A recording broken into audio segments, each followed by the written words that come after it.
ನೀವೇನಾದರೂ ಡೈಲಿ ವ್ಲಾಗ್ಸ್ನ ಮಾಡ್ತಾ ಇದ್ದರೆ ಈ ರೀತಿಯಾದಂಥ ಕಂಟೆಂಟ್ಸ್ಗಳನ್ನ ಮಾಡಬೇಕು. ಈ ರೀತಿ ಕಂಟೆಂಟ್ಸ್ಗಳನ್ನ ನೀವು ಮಾಡೋದ್ರಿಂದ ಡೈಲಿ ವ್ಲಾಗ್ಸು ಬೇಗ ವೈರಲ್ ಆಗುತ್ತೆ. ಯಾವ್ಯಾವ ರೀತಿಯಾದಂಥ ಡೈಲಿ ವ್ಲಾಗ್ಸ್ ಇದ್ದಾವೆ, ಅದನ್ನು ಮಾಡೋದ್ರಿಂದ ಯಾಕೆ ವಿಡಿಯೋ ವೈರಲ್ ಆಗುತ್ತೆ, ಯಾವ ರೀತಿ ವಿಡಿಯೋಸ್ಗಳನ್ನ ಮಾಡಬೇಕು, ಯಾವ ರೀತಿ ಕಂಟೆಂಟ್ಗಳನ್ನ ಕ್ರಿಯೇಟ್ ಮಾಡಬೇಕು, ಇದನ್ನೆಲ್ಲ ಕಂಪ್ಲೀಟಾಗಿ ಒಂದು 4 to 5 ಪಾಯಿಂಟ್ಸ್ನ ಹೇಳ್ತೀನಿ. ವಿಡಿಯೋ ಕೊನೆಯಲ್ಲಿ ಸ್ವಲ್ಪ ಬೋನಸ್ ಟಿಪ್ಸ್ಗಳನ್ನ ಸಹಿತ ಹೇಳ್ತೀನಿ. ಆ ಬೋನಸ್ ಟಿಪ್ಸ್ಗಳು ಏನೇನು ಅನ್ನೋದನ್ನೆಲ್ಲ ಈ ವಿಡಿಯೋ ಕಂಪ್ಲೀಟಾಗಿ ತಿಳ್ಕೊಳ್ಳಿ. ಕೊನೆಯವರೆಗೂ ವಿಡಿಯೋನ ನೋಡಿ, ಎಲ್ಲೂ ಸ್ಕಿಪ್ ಮಾಡೋದಕ್ಕೆ ಹೋಗಬೇಡಿ. ನೀವು ಡೈಲಿ ವ್ಲಾಗ್ಸ್ ಮಾಡ್ತಾ ಇದ್ರೆ ಇದು ತುಂಬಾನೇ ನಿಮಗೆ ಹೆಲ್ಪ್ ಆಗುತ್ತೆ. ಫಸ್ಟು ಎಲ್ಲರೂ ಏನು ಮಾಡ್ತಾರೆ ಅಂತ ಹೇಳಿದ್ರೆ ಡೈಲಿ ರೂಟೀನ ಶೇರ್ ಮಾಡ್ತಾರೆ. ನೀವು ಮಾರ್ನಿಂಗಿಂದ ಏನೇನು ಮಾಡಿದ್ರಿ, ಬೆಳಗ್ಗೆ ಮಧ್ಯಾಹ್ನ ಸಂಜೆ ಏನೇನು ಮಾಡಿದ್ರಿ, ಇದನ್ನೆಲ್ಲ ಡೈಲಿ ವ್ಲಾಗ್ಸ್ನಲ್ಲಿ ಹಾಕ್ತಾರೆ. ನೀವು ಅದೇ ರೀತಿ ಮಾಡಿ, ಬೆಳಗ್ಗೆಯಿಂದ ಸಂಜೆ ತನಕ ನೀವೇನೇನು ಮಾಡಿದ್ರಿ ಅದನ್ನೆಲ್ಲ ಮೆನ್ಷನ್ ಮಾಡಿ. ಆಮೇಲೆ ಹಾನೆಸ್ಟ್ ಮೂಮೆಂಟ್ಗಳನ್ನ ಮೆನ್ಷನ್ ಮಾಡಿ. ಯಾವುದು ನೀವು ಬೆಳಗ್ಗೆಯಿಂದ ಸಂಜೆ ತನಕ ಏನೇನು ವರ್ಕ್ ಮಾಡಿರ್ತೀರ ಆವಾಗ ನಿಮ್ಮದು ಒಂದು ಒಳ್ಳೊಳ್ಳೆ ಮೂಮೆಂಟ್ಗಳಿರ್ತಾವಲ್ವ, ಆ ಮೂಮೆಂಟ್ಗಳನ್ನ ಶೇರ್ ಮಾಡೋದ್ರಿಂದ ಡೈಲಿ ವ್ಲಾಗ್ಸಲ್ಲಿ ತುಂಬ ಬೇಗ ಹೆಲ್ಪ್ ಆಗುತ್ತೆ. ನೀವು ಮಾರ್ನಿಂಗ್ ಟು ನೈಟ್ ನೀವು ಡ್ಯೂಟಿನ ತೋರಿಸ್ತಾ ಇದ್ದೀರಾ ಅಂತ ಹೇಳಿದ್ರೆ ಮಿನಿಮಮ್ಮು ಒಂದು 10 to 15 ಮಿನಿಟ್ಸ್ ಆದರೂ ವಿಡಿಯೋ ಕಂಪ್ಲೀಟಾಗಿ ಇರಬೇಕು. ಆಮೇಲೆ ಅದಕ್ಕೆ ಬ್ಯಾಕ್ಗ್ರೌಂಡ್ ಮ್ಯೂಸಿಕ್ಗಳನ್ನೆಲ್ಲ ಆ್ಯಡ್ ಮಾಡಿ. ಆಗ ಮಿಡಿಲ್ನಲ್ಲಿ ಮ್ಯೂಸಿಕ್ಗಳನ್ನ ಆ್ಯಡ್ ಮಾಡೋದ್ರಿಂದ ತುಂಬ ಟ್ರೆಂಡಿಂಗ್ ಆಗಿ ಕಾಣಿಸುತ್ತೆ. ಅದಕ್ಕೆ ಆದಷ್ಟು ಅದನ್ನೆಲ್ಲ ಆ್ಯಡ್ ಮಾಡೋದನ್ನು ಮರ್ತೋಗ್ಬೇಡಿ. ಡೈಲಿ ರೂಟೀನ್ ಅಂತ ಹೇಳಿದ್ರೆ ಬೆಳಗ್ಗೆಯಿಂದ ಸಂಜೆ ತನಕ ಏನು ಮಾಡಿದ್ರಿ, ಅದರೊಳಗೆ ಮಿಡಲಲ್ಲಿ ನಿಮ್ಮ ಮೂಮೆಂಟ್ಗಳು ಯಾವ್ಯಾವ ರೀತಿಯಾದಂಥ ಹಾನೆಸ್ಟ್ ಆಗಿರುವಂಥ ಮೂಮೆಂಟ್ಗಳನ್ನ ಶೇರ್ ಮಾಡಿ. ಆವಾಗ ತುಂಬ ಬೇಗ ಅದು ಹೆಲ್ಪ್ ಆಗುತ್ತೆ. ಆಮೇಲೆ ನಿಮ್ಮ ವರ್ಕು ಮತ್ತು ಲೈಫ್ ಬ್ಯಾಲೆನ್ಸ್ ಬಗ್ಗೆ ಎಲ್ಲ ತಿಳಿಸಿ. ಇವಾಗ ವರ್ಕ್ ಏನು ಮಾಡ್ತಾ ಇದ್ದೀರಾ, ವರ್ಕ್ ಮಾಡೋದ್ರ ಜೊತೆಗೆ ಅದರಲ್ಲಿ ಎಷ್ಟು ಪ್ರೆಷರ್ ಇರುತ್ತೆ, ಆಮೇಲೆ ಪ್ರೊಡಕ್ಟಿವಿಟಿ ಹೇಗಿದೆ, ಏನೇನು ಮಾಡ್ತಾ ಇದ್ದೀರಾ ಅಂಥದ್ದನ್ನೆಲ್ಲ ನೀವು ಎಕ್ಸ್ಪ್ಲೇನ್ ಮಾಡಿ. ಅದನ್ನು ಕ್ಯಾಶುಯಲ್ ಆಗಿ ಎಕ್ಸ್ಪ್ಲೇನ್ ಮಾಡಬೇಕು. ನೀವು ಒಂದು ಲೆಸನ್ ಓದ್ತಾ ಇದ್ದೀರಾ ಹಾಗೆಲ್ಲ ಮಾಡೋಕ್ಕೆ ಹೋಗಬೇಡಿ. ಕ್ಯಾಶುಯಲ್ ಆಗಿ ನೀವು ಏನೇನು ಮಾಡ್ತಾ ಇದ್ದೀರಾ, ಡೈಲಿ ಏನೇನು ರೂಟೀನ್ ಇದೆ ನಿಮ್ಮದು, ವರ್ಕ್ ಹೋದಾಗ ಅಲ್ಲೇನು ಮಾಡ್ತೀರಾ, ಹೆಂಗೆ ನಿಮ್ಮ ಲೈಫ್ನ ಬ್ಯಾಲೆನ್ಸ್ ಮಾಡ್ತೀರಾ, ಮಾರ್ನಿಂಗಿಂದ ನೈಟ್ ತನಕ ನೀನು ಈವ್ನಿಂಗ್ ತನಕ ಕೆಲಸ ಮಾಡಿದ್ಮೇಲೆ ಆಮೇಲೆ ಯಾವ ರೀತಿ ನೀವು ಬಂದು ಮನೇಲಿ ಹೇಗೆ ಕೆಲಸ ಮಾಡ್ತೀರಾ, ಯಾವ ರೀತಿ ಲೈಫ್ನ ಬ್ಯಾಲೆನ್ಸ್ ಮಾಡ್ತೀರಾ, ಇದನ್ನೆಲ್ಲ ಮೆನ್ಷನ್ ಮಾಡಿ.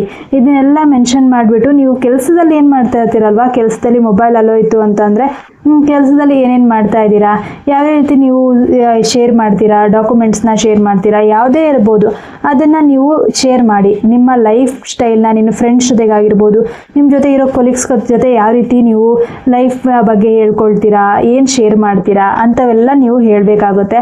ಇದನ್ನೆಲ್ಲ ಮಾಡೋದ್ರಿಂದ ಇದು ಒಂದು ಡೈಲಿ ರೂಟೀನಲ್ಲಿ ನೀವು ಡೈಲಿ ವ್ಲಾಗ್ಸ್ ಮಾಡೋದಾದರೆ ಇದು ಒಂದು ಒಳ್ಳೆ ಐಡಿಯಾ. ಯಾಕಂದರೆ ವರ್ಕ್ಗೂ ಹೋಗ್ತಾ ಇರ್ತೀರಾ, ಮನೆಯಲ್ಲೂ ಇರ್ತೀರಾ, ಆಗ ಎರಡೂ ಯಾವ ರೀತಿ ಬ್ಯಾಲೆನ್ಸ್ ಮಾಡ್ತೀರಾ ಅದನ್ನೆಲ್ಲ ನಿಮ್ಮ ಲೈಫ್ ಅಪ್ಡೇಟ್ಸ್ಗಳನ್ನ ಕೊಡ್ತಾ ಇರಿ.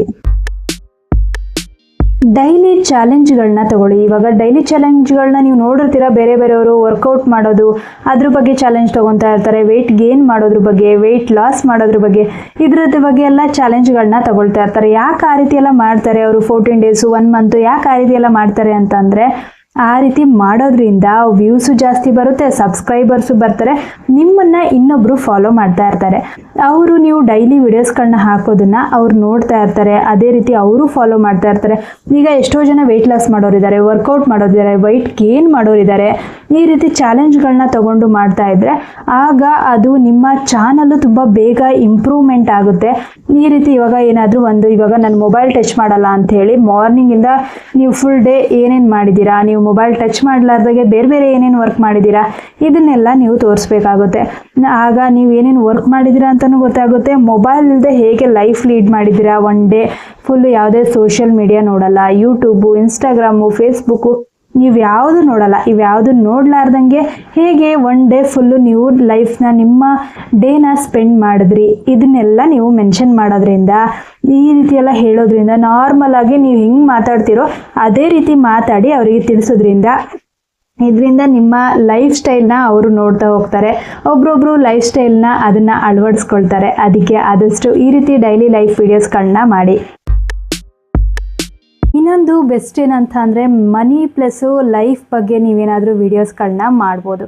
ಈಗ ಮನಿ ಪ್ಲಸ್ ಲೈಫು ಅಂತಂದರೆ, ಈಗ ನಾವು ವರ್ಕ್ ಮಾಡ್ತಾ ಇರ್ತೀವಿ, ವರ್ಕ್ ಮಾಡಾದಮೇಲೆ ನಮಗೆ ತಿಂಗಳಿಗೆ ಒಂದಿಷ್ಟು ಅಮೌಂಟ್ ಅಂತೇಳಿ ಬರುತ್ತಲ್ವ, ಅಮೌಂಟ್ ಬಂದಮೇಲೆ ಅದನ್ನು ನೀವು ಯಾವ ರೀತಿ ಸ್ಪೆಂಡ್ ಮಾಡ್ತೀರಾ, ಎಷ್ಟಕ್ಕೆ ಏನೇನಕ್ಕೆ ಅಂಥೇಳಿ ನೀವು ಮಾಡಿ ಅದನ್ನು ತೆಗ್ದಿಡ್ತೀರಾ.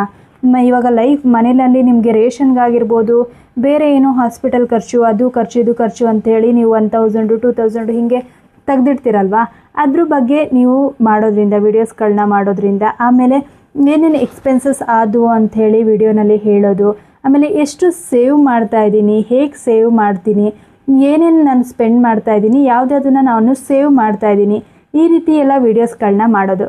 ಇದರಿಂದ ವೀಡಿಯೋಸ್ಗಳನ್ನ ಮಾಡೋದ್ರಿಂದ ತುಂಬ ಜನಕ್ಕೆ ಅದು ಹೆಲ್ಪ್ ಆಗುತ್ತೆ. ನೀವು ಕೊಡೋ ಒಂದು ಸಜೆಷನ್ಸು ಅವರಿಗೂ ಹೆಲ್ಪ್ ಆಗ್ಬೋದು.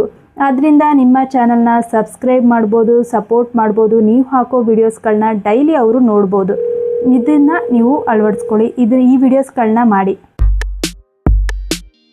ಆಮೇಲೆ ಪ್ರಾಬ್ಲಮ್ ಸೊಲ್ಯೂಷನ್ಸ್ ವ್ಲಾಗ್ಸ್ಗಳನ್ನ ಮಾಡ್ಬೋದು. ಪ್ರಾಬ್ಲಮ್ ಸೊಲ್ಯೂಷನ್ಸ್ ಅಂತ ಅಂದರೆ ಇವತ್ತು ನಾನು ಏನು ಪ್ರಾಬ್ಲಮ್ನ ಫೇಸ್ ಮಾಡಿದೆ, ಆ ಫೇಸ್ ಮಾಡಿ ಅದನ್ನು ಆಮೇಲೆ ಅದಕ್ಕೆ ಹೆಂಗೆ ಸೊಲ್ಯೂಷನ್ ಸಿಕ್ತು ಅಂಥದ್ದೇನಾದರೂ ವೀಡಿಯೋಸ್ಗಳನ್ನ ಮಾಡ್ಬೋದು.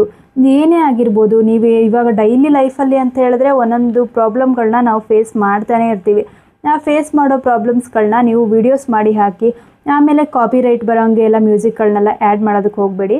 ಆದಷ್ಟು ಮ್ಯೂಸಿಕ್ಗಳನ್ನ ಆ್ಯಡ್ ಮಾಡುವಾಗ ಯೂಟ್ಯೂಬ್ ಮ್ಯೂಸಿಕ್ಗಳನ್ನ ಅಂಥವೇನಾದರೂ ನೀವು ತೊಗೊಂಡು ಆಗ ವೀಡಿಯೋಸ್ಗಳು ಮಾಡಬೇಕಾಗುತ್ತೆ.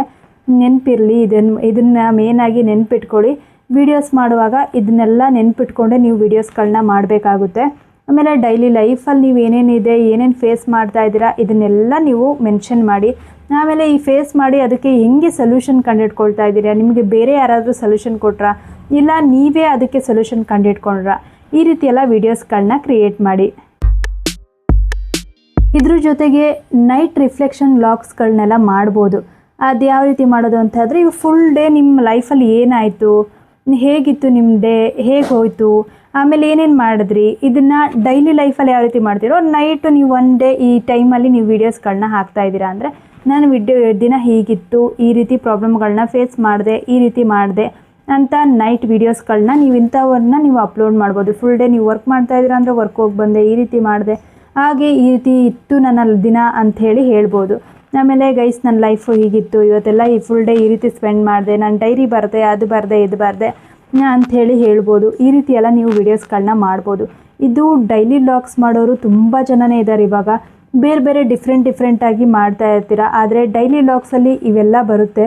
ನೀವು ಒಂದೇ ವೀಡಿಯೋಸ್ಗಳನ್ನ ಕಂಟಿನ್ಯೂಸ್ ಆಗಿ ಹಾಕೋದ್ರಿಂದ ವೀಡಿಯೋಸ್ಗೆ ವ್ಯೂಸ್ ಬರಲ್ಲ. ಚಾಲೆಂಜ್ಗಳನ್ನೆಲ್ಲ ತೊಗೊಂಡ್ಬಿಟ್ಟು ಆಮೇಲೆ ವೀಡಿಯೋಸ್ಗಳನ್ನ ಕ್ರಿಯೇಟ್ ಮಾಡಿ. ನೀವೇನಾದರೂ ಒಂದು ವೇಳೆ ಹೌಸ್ ವೈಫ್ ಆಗಿದ್ದರೆ ಮಕ್ಕಳೆಲ್ಲ ಮನೆಗೆ ಹೋದ್ಮೇಲೆ ಸ್ಕೂಲಿಗೆ ಹೋದ್ಮೇಲೆ ಆಮೇಲೆ ನೀವು ಅದಾದಮೇಲೆ ಏನು ಚಾಲೆಂಜ್ಗಳನ್ನ ತೊಗೊಂಡ್ರಿ, ಏನೇನು ಮಾಡಿದ್ರಿ, ವೆಯ್ಟ್ ಲಾಸ್ ಮಾಡಿದ್ರಾ, ವೆಯ್ಟ್ ಗೇನ್ ಮಾಡಿದ್ರಾ ಅಂಥದ್ದೇನಾದರೂ ವೀಡಿಯೋಸ್ಗಳನ್ನೆಲ್ಲ ಮಾಡಿ ಹಾಕ್ತಾಯಿರಿ. ಒಂದೇ ರೀತಿಯಾಗಿ ಕಂಟಿನ್ಯೂಸ್ ಆಗಿ ವೀಡಿಯೋಸ್ಗಳನ್ನ ಮಾಡೋದಕ್ಕೆ ಹೋಗ್ಬಿಡಿ. ಡಿಫ್ರೆಂಟಾಗಿರಲಿ, ಸ್ವಲ್ಪ ಯೂನಿಕ್ಕಾಗಿ ವೀಡಿಯೋಸ್ಗಳನ್ನ ಕ್ರಿಯೇಟ್ ಮಾಡಿ. ಆಗ ವೀಡಿಯೋಸ್ ಸಹಿತ ಬೇಗ ವೈರಲ್ ಆಗುತ್ತೆ.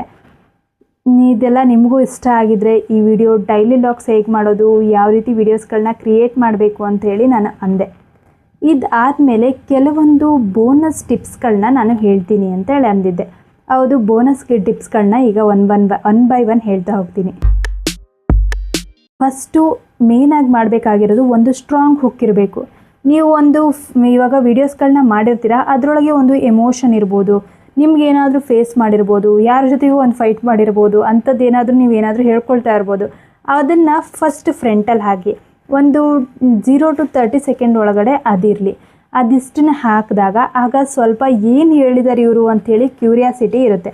ಅದನ್ನು ಸ್ಟ್ರಾಂಗ್ ಹುಕ್ ಅಂಥೇಳಿ ಕರೀತಾರೆ. ಆ ಸ್ಟ್ರಾಂಗ್ ಹುಕ್ಕನ್ನ ಮೆನ್ಷನ್ ಮಾಡಲೇಬೇಕು. ಮೇಯ್ನಾಗಿ ನೀವು ಆ ಸ್ಟ್ರಾಂಗ್ ಹುಕ್ಕನ್ನ ಮೆನ್ಷನ್ ಮಾಡೋದ್ರಿಂದ ವೀಡಿಯೋಸು ಬೇಗ ವೈರಲ್ ಆಗುತ್ತೆ. ಇದಾದಮೇಲೆ ಒಂದು 5 to 8 ಮಿನಿಟ್ಸ್ ಇರಲಿ ವೀಡಿಯೋಸ್. ನೀವು ಲೆಂದಿಯಾಗಿ 1/2 hour ಮಾಡ್ತೀನಿ ಅಂಥೇಳಿ ಮಾಡೋದಕ್ಕೆ ಹೋಗ್ಬೇಡಿ. ಯಾಕಂದರೆ ಎಲ್ಲರಿಗೂ ಬೋರಿಂಗ್ ಅನಿಸುತ್ತೆ ಆವಾಗ. ಇವಾಗ ನಿಮಗೆ ನಾನು ಇದನ್ನು ಬರೀ ಡೈಲಿ ವ್ಲಾಗ್ಸ್ ಹೇಳ್ತಾ ಇದ್ದೀನಿ. ಇದನ್ನು ನಾನು ಎಲ್ಲಾದರೂ 1 hour ಹೇಳಿದ್ದೀನಿ ಅಂತಂದರೆ ಆವಾಗ ಹೇಗೆ ಅನಿಸುತ್ತೆ, ತುಂಬಾ ಬೋರಿಂಗ್ ಅನಿಸುತ್ತಲ್ವಾ. ಅದೇ ರೀತಿ ಒಂದು ಮಿನಿಮಮ್ 5 to 8 ಮಿನಿಟ್ಸ್ ಇರಲಿ. ಆ ರೀತಿ ವೀಡಿಯೋಸ್ಗಳನ್ನ ಕ್ರಿಯೇಟ್ ಮಾಡಿ. ಆಮೇಲೆ ಇಂಪಾರ್ಟೆಂಟ್ ಪಾಯಿಂಟ್ಸ್ಗಳನ್ನ ನೀವು ಹೇಳ್ತೀರಲ್ವ, ಅದನ್ನು ಟೆಕ್ಸ್ಟ್ನ ಮೇಯ್ನಾಗಿ ಮೇಲೆ ಬರಿಬೇಕು. ನನ್ನ ವೀಡಿಯೋಸಲ್ಲಿ ನೀವು ನೋಡಿರ್ಬೋದು, ಸೈಡಲ್ಲಿ ನಾನು ಟೆಕ್ಸ್ಟ್ಗಳನ್ನ ಹಾಕ್ತೀನಿ. ಯಾಕಂತ ಹೇಳಿದ್ರೆ ನಮ್ಮ ವೀಡಿಯೋಸ್ಗಳನ್ನ ಒಂದೇ ಲ್ಯಾಂಗ್ವೇಜಲ್ಲಿ ನೋಡೋರು ಇರಲ್ಲ, ಬೇರೆ ಲ್ಯಾಂಗ್ವೇಜವರು ಇರ್ತಾರೆ. ಅದಕ್ಕೆ ಟೆಕ್ಸ್ಟ್ಗಳನ್ನ ಹಾಕೋದ್ರಿಂದ ಅವರಿಗೂ ಸ್ವಲ್ಪ ಅದು ಏನು ಹೇಳಿದ್ದಾರೆ ಅಂಥೇಳಿ ಅರ್ಥ ಆಗುತ್ತೆ. ಮೇನ್ ಇಂಪಾರ್ಟೆಂಟ್ ಪಾಯಿಂಟ್ಗಳನ್ನ ಹಾಕಿ. ನೀವು ಕಂಟಿನ್ಯೂಸ್ ಆಗಿ ಹಾಕಿ ಅಂತ ಹೇಳಲ್ಲ, ಮೇನ್ ಆಗಿ ವೀಡಿಯೋಸ್ಗಳಲ್ಲಿ ಇಂಪಾರ್ಟೆಂಟ್ ಪಾಯಿಂಟ್ಸ್ಗಳನ್ನ ಆ ರೀತಿ ಆ್ಯಡ್ ಮಾಡಿ. ಆಮೇಲೆ ನೀವು ಈ ಮ್ಯೂಸಿಕ್ಗಳನ್ನ ಆ್ಯಡ್ ಮಾಡಿ. ಬ್ಯಾಕ್ಗ್ರೌಂಡ್ ಮ್ಯೂಸಿಕ್ಗಳಿರ್ತಾವಲ್ವ, ನಾನು ಯೂಟ್ಯೂಬ್ ಸ್ಟುಡಿಯೋದಲ್ಲಿ ಆಲ್ರೆಡಿ ಹೇಳಿದ್ದೀನಿ ಯಾವ್ಯಾವ ಫ್ರೀ ಮ್ಯೂಸಿಕ್ಗಳಿದ್ದಾವೆ, ಅದನ್ನು ಯಾವ ರೀತಿ ಡೌನ್ಲೋಡ್ ಮಾಡ್ಕೊಳ್ಳೋದು ಅದನ್ನೆಲ್ಲ ನಾನು ಹೇಳಿದ್ದೀನಿ. ಆ ವಿಡಿಯೋ ನೋಡಿಲ್ಲ ಅಂತ ಹೇಳಿದ್ರೆ ಆ ವಿಡಿಯೋನೂ ಒಂದ್ಸಲಿ ಚೆಕ್ ಮಾಡಿ. ಆವಾಗ ನಿಮ್ಗೆ ಗೊತ್ತಾಗುತ್ತೆ ಯಾವ ರೀತಿ ವೀಡಿಯೋಸ್ಗಳಲ್ಲಿ ಮ್ಯೂಸಿಕ್ಗಳನ್ನ ಆ್ಯಡ್ ಮಾಡಬೇಕು ಅಂತೇಳಿ. ಬ್ಯಾಕ್ಗ್ರೌಂಡ್ ಮ್ಯೂಸಿಕ್ಗಳನ್ನ ಆ್ಯಡ್ ಮಾಡಿದ್ದೀರಾ ಅಂತ ಹೇಳಿದ್ರೆ ನಿಮ್ಮ ವಾಯ್ಸು ಲೌಡಾಗಿರಲಿ, ಮ್ಯೂಸಿಕ್ಕು ಸ್ವಲ್ಪ 8ಇಂದ 10 ಒಳಗಡೆ ಆ ರೀತಿ ಇರಲಿ. ಜಾಸ್ತಿ ನೀವು ಮ್ಯೂಸಿಕ್ನ ಹಾಕಿದ್ರೆ ನಿಮ್ಮ ವಾಯ್ಸ್ ಕೇಳಿಸಲ್ಲ. ಅದಕ್ಕೆ ನಿಮ್ಮ ವಾಯ್ಸ್ ಲೌಡಾಗಿರಬೇಕು, ನಿಮ್ಮ ಮ್ಯೂಸಿಕ್ಕು ಡೌನಲ್ಲಿರಬೇಕು. ಆ ಸೌಂಡು ಡೌನಲ್ಲಿ ಇಟ್ಕೊಳ್ಳಿ, ಕಮ್ಮಿ ಮಾಡಿ ನಿಮ್ಮ ವಾಯ್ಸು ಜಾಸ್ತಿ ಮಾಡಿ. ಆವಾಗ ಅದು ಕೇಳೋದಕ್ಕೂ ತುಂಬ ಚೆನ್ನಾಗಿ ಕೇಳಿಸುತ್ತೆ, ತುಂಬ ಚೆನ್ನಾಗಿ ಕೇಳಿಸುತ್ತೆ. ಈ ವಿಡಿಯೋ ಏನಾದರೂ ನಿಮಗೆ ಇಷ್ಟ ಆದರೆ ನನ್ನ ವಿಡಿಯೋ ಚಾನಲ್ನ ಸಬ್ಸ್ಕ್ರೈಬ್ ಮಾಡೋದನ್ನು ಮರಿಬೇಡಿ. ನನ್ನ ಚಾನಲ್ನ ಲೈಕ್, ಶೇರ್ ಹಾಗೆ ಸಬ್ಸ್ಕ್ರೈಬ್ ಮಾಡ್ತಾಯಿರಿ, ಸಪೋರ್ಟ್ ಮಾಡ್ತಾಯಿರಿ. ಕಮೆಂಟ್ ಮಾಡಿ, ಬೇರೆ ಯಾವುದಾದ್ರೂ ವೀಡಿಯೋಸ್ಗಳು ಬೇಕಾಗಿದ್ದರೆ ಕಮೆಂಟ್ ಮಾಡಿ. ನಾನು ಆ ವಿಡಿಯೋಸ್ಗಳನ್ನ ನೆಕ್ಸ್ಟ್ ವಿಡಿಯೋದಲ್ಲಿ ಹಾಕೋದಕ್ಕೆ ಟ್ರೈ ಮಾಡ್ತೀನಿ.